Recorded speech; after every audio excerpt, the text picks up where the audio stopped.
Meeting with the leaders of Sweden and Finland at the White House Thursday, President Joe Biden said NATO members have many reasons to swiftly admit the two nations into the alliance. Sweden and Finland have strong democratic institutions, strong militaries, and strong and transparent economies, and a strong moral sense of what is right.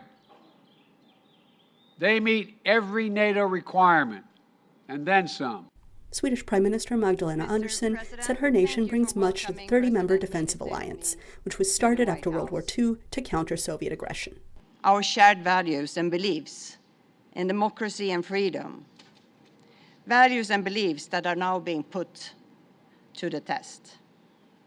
And today, the situation in Ukraine reminds us of the darkest days of European history.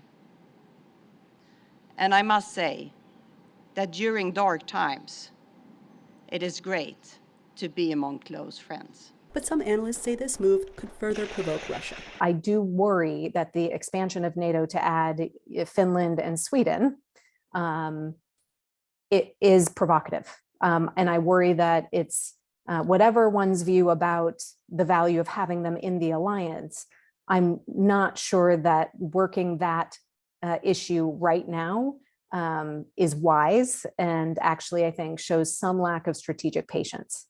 Russian President Vladimir Putin has described NATO's eastward expansion as a threat to Russia and cited Ukraine's desire to join the alliance as a reason for his decision to invade in February. The expansion of NATO, this is a problem that is created completely artificially because it is done in the foreign policy interests of the United States. In general, NATO has become a foreign policy instrument of one country. Biden said Congress is likely to approve the applications. But NATO member Turkey stands in the way. Turkish President Recep Tayyip Erdogan accuses the applicants of giving a haven to terrorists and imposing sanctions on Turkey. We asked for 30 terrorists to be extradited, but they said they wouldn't. You will not hand over terrorists to us, but you will ask us to allow you to join NATO. NATO is a security entity. It is a security agency. Therefore, we cannot say yes to depriving the security organization of security. Finland's president said his government has reached out to Ankara.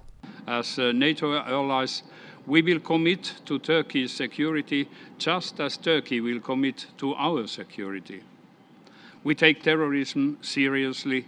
We condemn terrorism in all its forms, and we are actively engaged in combating it. And the former U.S. ambassador to NATO told VOA that NATO could soon see even more membership bids. If Finland and Sweden, which are democracies, EU members, powerful militaries, if they don't think that it is safe to be outside of NATO, then clearly the countries that have been left out until now, the gray zone countries, if you will, Ukraine, Georgia, Moldova, some in the Balkans, they cannot possibly consider themselves safe without NATO either. So it's going to increase that demand. Later Thursday, Biden departed for his first presidential trip to Asia, where he will visit U.S. allies South Korea and Japan and attend a summit of Quad leaders. Those meetings are likely to also feature lengthy discussions on the situation in Ukraine. Anita Powell, VOA News, the White House.